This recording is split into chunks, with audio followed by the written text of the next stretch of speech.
On today's show, we discuss Coach Lue taking a leave of absence and the Thunder Raps game ending in chaos.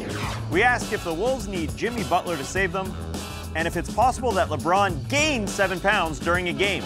And Shelvin Mack will make you yak in a brand new edition of Weekend Whoopsies. It's Monday, March 19th. The starter starts now.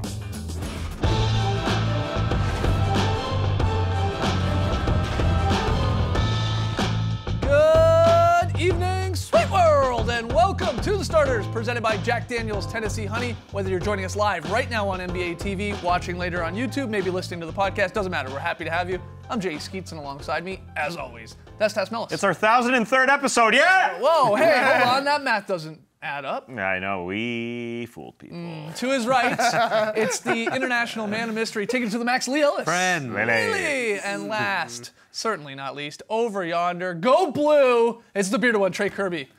Hey, yo! TK, what's up, man? Well, I'm here at the internet looking for your best tweets at hashtag the starters. And guys, Nike is putting out some new NBA shirts soon. They're a collaboration with artist Philip Pogowski, who reimagined logos for all 30 teams in his signature illustrative style. Some of them turned out great, like the Hornets, Wizards, and Rockets, the ones that look like line drawings. Very cool. Some of them are hilarious, like the Memphis Grizzly in a leather jacket or that lo-fi Toronto Raptors shirt. And some of them are kind of tough because the Indiana Pacers is just 5 guys playing basketball, I assume because nobody really knows what a Pacer is. Nonetheless, here's where you come in.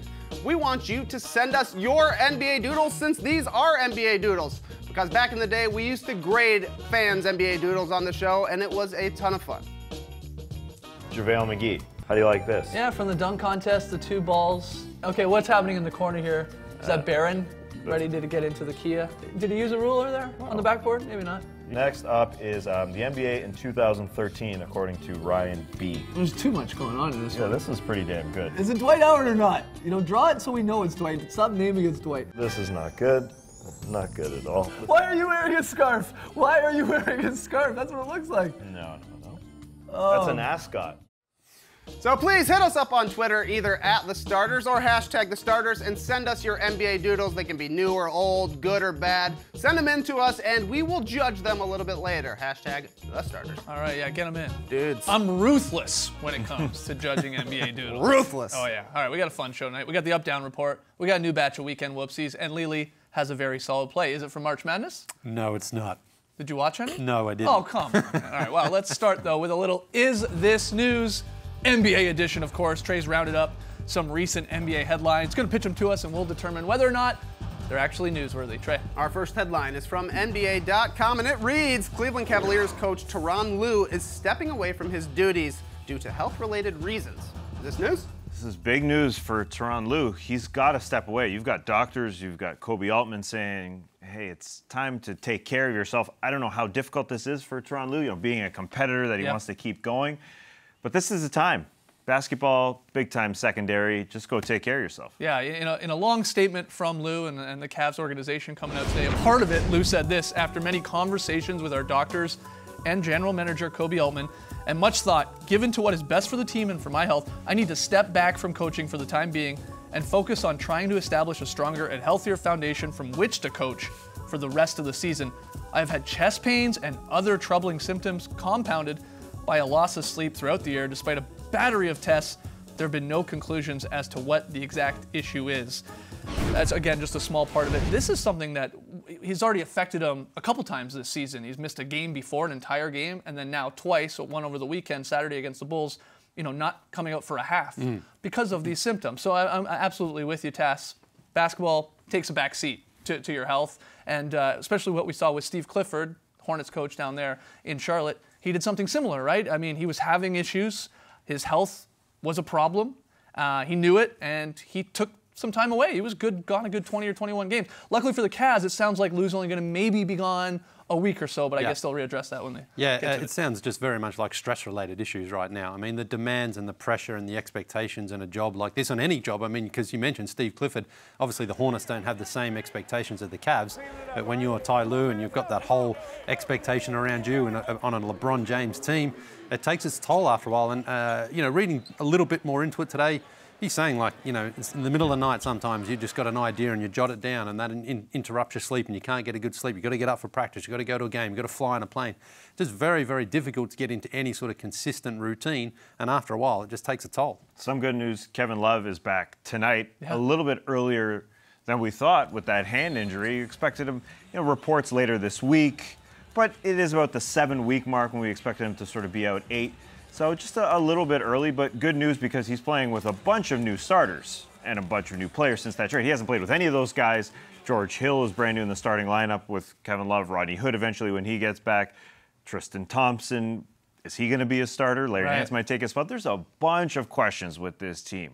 They've gone through so much, so many iterations of this team. It's good for Kevin Love to get 3+ weeks before the playoffs start with these new guys. Yeah, it'll be interesting to see what Larry Drew, who's taking over head coaching duties, does with Kevin Love in terms of, not only minutes, but you're right, figuring out starting lineups. And then when Coach Lou comes back, and hopefully does come back, what he does and whether he changes things too. There's a lot to figure out still if you're the Cleveland Cavaliers, who have not been on fire by any means since the All-Star break or since those trades.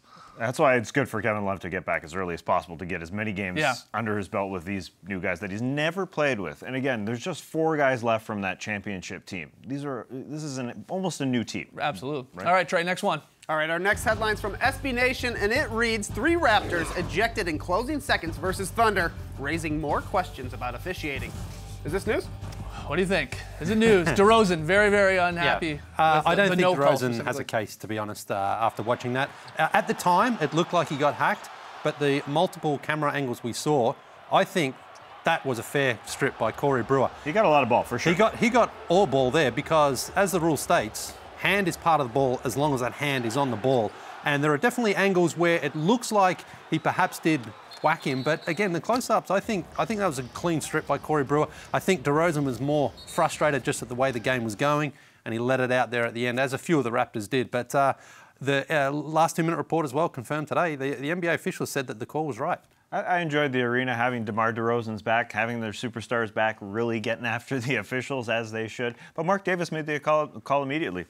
Called it that it was a hand on the ball, and he could have got whacked after hitting the hand. The arm could have got hacked as well. But I think in the moment, it's a great call from Mark Davis, and the Raps acting like they should get some calls because they are a #1 team and they deservedly so. Well, that's what I want to get your take on. Do you buy that the Raptors are being cheated by NBA referees? Because DeRozan came out and specifically addressed that one no call on Brewer. But then he went on to say a whole lot more. I mean, we're just waiting basically on the fine that he's eventually going to get. We still don't know. But we've had Doc Rivers, Alvin Gentry, Stan Van Gundy. We're going to add DeRozan very soon to the list of guys getting recent NBA fines for criticizing officials. Do you buy the idea, though, that I think what DeRozan's saying is, hey, am I not like a superstar type player? Am I not an MVP candidate type player? And the same thing with Gentry saying about Anthony Davis. Hey, are we not on that level that we don't warrant those type of calls in a tie game at home? I'm driving. There's contact. Yeah, but what's he hits the call? my arm. He hits my. What's the call? I mean, the right call was made. Well, we always say there's superstar calls. Right. Does LeBron James get that call? Well, More times out of Mark Davis made the right call. That should be the end of the story. It doesn't matter who's driving. It doesn't matter what stage of the game is. We complain that sometimes those superstars get calls that aren't fouls. In this case, Mark Davis has copped a lot of criticism, and he made the right call. So he deserves now people to step back and say, okay, we were wrong, especially when the league backs it up as well. And again, we all saw it. We've all seen those different angles. That was the right call that was made. So there shouldn't be any arguing about whether or not superstars would have got this call or if another superstar would have got the call. The referee made the right call. I like the mentality that you think you should get every call and you deem yourself a superstar, and the league should deem you a superstar, and the arena should deem you a superstar, so everyone expects you to get a call. But it was the right call. DeRozan was driving, doing the right thing. Corey Brewer played better defense. I think that's the end of the discussion right there. And the Thunder deserved to win that game.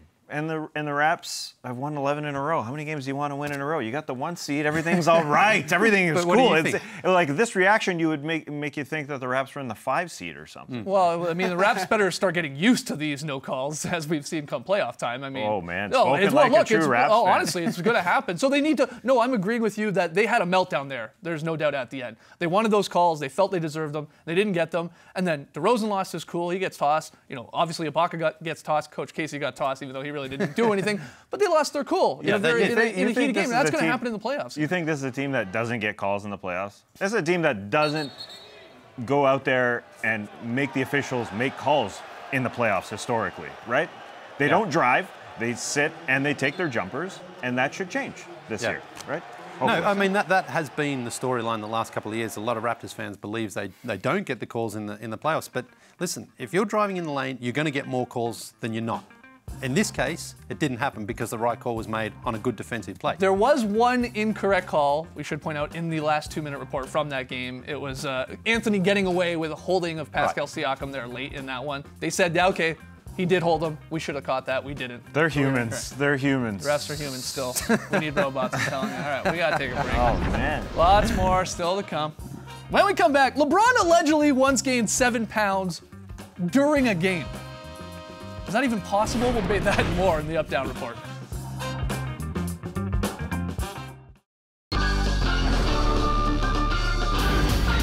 It's time for the Up Down Report. Let's see those thumbs on Twitter. Hashtag the starters with your thumbs up or thumbs down emojis. All right, first one, guys. ESPN's Brian Windhorst. He wrote a fascinating story today about the work that goes into keeping LeBron James healthy and able to perform at such a high level. It's a great read. Highly recommend it. But one sentence in particular had people freaking out. Allegedly, LeBron once gained 7 pounds during an Eastern Conference Finals game back when he was with the Heat. He gained 7 pounds during the game. Are you up or down on this LeBron tale here? What do you think? Why not? Are you buying it? Are you buying this? Come on. We don't want to put any limits on what LeBron James can do. If he's going to gain 7 pounds during a 48-minute game, only LeBron could do it. He spends so much money on his body. Maybe that day he invested in packing on the weight. I don't know, muscle milk or something. No, what happened was, it's actually quite a simple explanation. Before the game, he went on the scales, and it's those old style scales where you have to sort of calibrate at the bottom. Sure. And then someone came into the locker room and just moved it up like 7 pounds. So when he jumped on again, when he came off, he was up 7 pounds. My son does it to me sometimes, like, so he moves it around. No, so hey man, you're just gaining 7 pounds. Man. I don't know. I mean, there was some sort of error with the scale, whether he got on with 14 pounds of clothing afterwards or something. Something happened, or a sweaty towel on him, wet towel maybe from the shower. But I don't know, UFC athletes, they cut weight like crazy. Sure. On Friday, they weigh in like 15 pounds lighter than they do 24 hours later. So they do that via dehydration, which is not a very good technique, not a healthy technique, but maybe he's incredibly dehydrated and just got hydrated. Wow. Super hydrated, Like maybe, maybe he was weighed like 3 hours before the game and then just got real hydrated. All right. These guys are buying it. Let's hear from you. Next one. Basketball Australia announced this Sunday that Melbourne will host 2 exhibition games between the Australian Boomers and Team USA in the lead up to the 2019 FIBA World Cup in China. 2 games are slated for August 22nd and August 24th in 2019. Lee is already smiling, but I'll ask it anyway. Are you up or down on Team USA basketball? They're playing in Australia. No way. Trey's down. Get out of here. Why are you down? It's too easy now. Lee had to battle. He had to watch the 87 All-Star game on VHS, read day-old box scores to learn about basketball. Now they're just going to be able to watch games? This is too easy. The kids these days, man, it's too easy. No, the thing is about these games is they're usually billed as exhibition or friendly games. There's nothing friendly about these 2 games. I can tell you, not in a nasty way. You think this is going to be very, very competitive? I guarantee the Australian team is going out to try to win both of these games, and it's going to be an intimidating atmosphere, because how many NBA players would have played in front of more than 50,000 people before? Maybe in the All-Star game in Dallas, and that's about it. Sure. And the Australians love being the underdog and being going up against the best team in the world. They are going out to try to win these games. This is going to be an incredible atmosphere. Make sure you get to Etihad Stadium. Okay. August 22 and August 24. Are we sending you, by the way? I hope so. I'm going. I'm going. I want to go. What's the stadium called? Etihad, the Airways. Right. Airways. So how many people are we talking? Maybe can they put in? Well, for a basketball apparently they're putting 50,000 in for the 2 games, and you might remember Holly Holm and Ronda Rousey fought there, and there was like 56,000. It was a good atmosphere. Yeah, yeah. And this is a Thursday night, perfect, and then a Saturday night for the game 2. It's going to be. I'm telling you, it's going to be great. You make Thursday sure you nights get there. in Melbourne. Yes. Friday night we go to the G for the footy. And then Saturday 20 night, years from now, there's going to be more Lee Ellises because of this. Yeah. I guarantee I it, don't know if that's man. good or bad. He's pumped. He's pumped. All right, final one here. Let's get it in. Rajon Rondo spoke out this weekend about his former Celtics teammate Ray Allen's upcoming book. According to the Boston Globe, Rondo took exception to some of the excerpts involving him. To quote Rondo here, "Ray, he just wants attention. I need some sales from the book. Only publicity It's been getting us from my name, end quote. That was from Rondo, again, talking about Ray's book there. Are you up or down, guys? In general, with this whole Rondo-Ray Allen feud, which just keeps going on and on and on. I'm okay with it. You like it? I know it's a little bit sensationalized and it's hard to believe what is true and what is not, but at the same time, you know, we don't get any of these sort of inter-locker room conversations. We're not privy to any of it. So if some of it's false, I'm okay with it at this point because we never hear any of it. And there's a lot more that goes on that obviously we don't get to hear. This title team was 10 years ago, and we're still talking about a beef between players that may or may not have happened with differing stories from both sides every time. It seemed like it was done when Paul Pierce said he was going to be okay with Ray Allen. It seemed like it was done. That was, I don't know, 2 months ago. This clearly stirs the pot from Ray's direction. He's holding the spoon this time. But I can't believe we're still talking about the Celtics beefing 10 years later. That's pretty amazing. Yeah, it is. It's a big talking point because they've got that reunion this year, and apparently Rondo said everyone's invited. But I still want to know why he's organising it. Wouldn't that be the team who's organising that instead of one player, the fourth best player on that team? Well, according to Ray Allen's book, Rondo was the most important piece to the title team. So maybe that's why he's planning. Are you going to read the book? Yeah, I'll read the book, yeah. I'm a big Ray Allen fan. He's got a long flight to Australia. It's time to read. All right, let's hear from you guys again. Hashtag the starters, thumbs up or thumbs down with all three of those cues. Quick break, but coming up next, it is the return of Weekend Whoopsies. Don't go anywhere.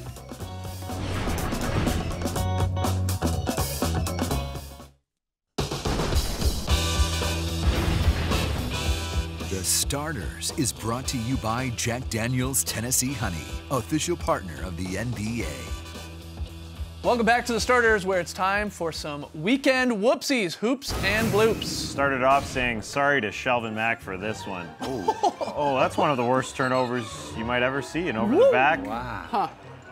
Butterfingers. Interesting. Russell Westbrook, he's balling right now. He's got 5 consecutive triple-doubles, but even Russ makes mistakes. Maybe jump too high. Yeah, doinking the oop there. Boban Marjanovic playing catch with himself off the rim. Yeah, I just bounce it to myself. And then dunk it. What a dunk. That's like us playing on like the Nerf hoop in your room. Same game on Friday night there. Ball going out of bounds. Buddy Hield trying to save it. Oh, he stepped on the bounds. Look at Steph Curry, he's out of bounds. Everybody pointing at it. Steph really animated. And then has a good old laugh about calling Buddy Hield. Got it. This fan here protects his beer over his lady friend. Doesn't get in the way, just holds on to that beer. Those beers ain't cheap. That's 100% true. Everything's okay, my beer is fine. Cleveland, Chicago, J.R. Smith getting a little too fancy. He says it's his fault. Puts his hand up right away. Well, who else's was it? My fault. If you've ever tried to throw a pass to yourself off the glass on an 8-foot net, sometimes it goes like this. Eric Bledsoe. That was almost good. Pelicans big man, Sheck Diallo, blocks James Harden. And then pumped up, so he gives you a little, a little stir the pot. Mocking James there a little bit with that. Another bad turnover here. Dragon Bender grabs the border. Throws it out of bounds. Good hustle. Yeah, he goes after it. Oops. Very weird. This one, strange. Celtic small forward, Abdul Nader. He hits us with the old Nick Anderson this weekend. What do I mean by that? Yeah, he missed 4 consecutive free throws. I mean, they're all close. He's not airballing them or anything, but like 3 toilet bowls right there. Yeah. Loneliest place in the world. It sure is, man. Steven Adams and Serge Ibaka, they had themselves a battle on Sunday. It started with this shot to the Kiwis from Serge Ibaka. Will people leave Steven Adams alone? I know. Jeez. He apologizes. Then they battle it out for a rebound here. Just playing slapsy. Yeah. Takes him out. There's a minute left in the game. Fighting for it. Nice move, yep. Just take him down. Serge. Same game. Things got out of hand at the end of that Thunder Raptors game.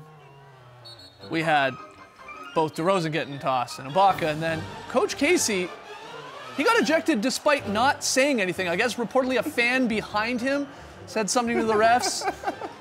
They thought it was Casey. Said, Everybody's dying laughing. get out of here. Yeah, Lowry laughing, Corey Brewer and the other team laughing. Sunglasses, man. Come on.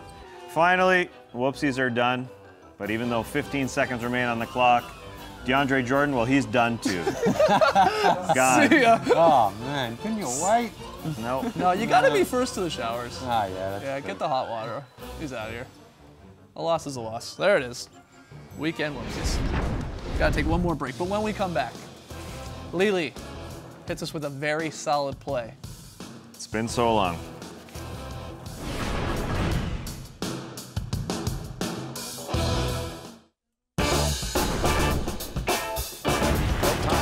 Here's Fox, it's his game. De'Aaron Fox, can he do it one more time? Yes, he can! Oh, boy! How special is this young man? Catch all the great endings tonight on Crunch Time, 9 p.m. Eastern on NBA TV. All right, we asked you to send in your NBA doodles, hashtag the starters.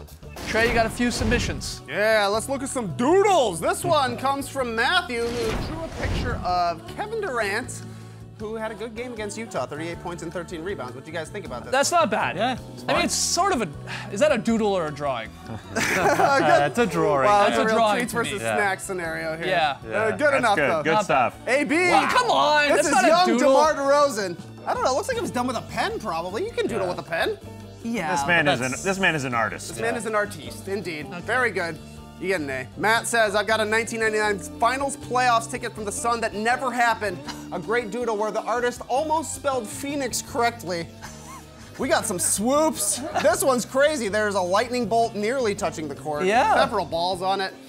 I'm intrigued. He's telling a story. Telling a story of the night the gods came to Phoenix. Good stuff, Matt. All right, tonight's pick 'em play. It's Nuggets Heat. This one starting shortly here on League Pass. Trey, Lee, Tass, they're taking Miami at home. Give me the Nuggets on the road. They're not really good on the road, but we'll see if I can keep up that hot streak in March. Lily, VSP. Yeah, beautiful one here from the Jazz, and particularly Donovan Mitchell. Look at him thread the needle through to Derek Favors And for a dunk. finish. Yeah, I know, but it was such a beautiful pass. That's what I call a very solid play. Good stuff. Sexy, sexy. Quite sexy. Last Tuesday, we couldn't get to this on our 1000th episode, which wasn't really our 1000th episode, but whatever. This is a special wedgie, because this is Damian Lee's first NBA game Wow. with a little wedge. Is that his first field goal attempt? No. I think that was late. That was late in the game. Yeah, we got a late game wedgie, number 30 on the Okay. season. What a legend. All right. All right. We need 20 more. Tomorrow, we got the Twitter show. Join us live at 11 a.m. Eastern. Get your questions in right now. Hashtag the starters. Always a blast. That's it for us tonight. We'll see you in the morning for the Twitter show and tomorrow night at 7 p.m. Eastern. Thanks for joining us, folks. And remember, you'll always know where you were when you watched the 1003rd episode of The Starters. Brace the night, people.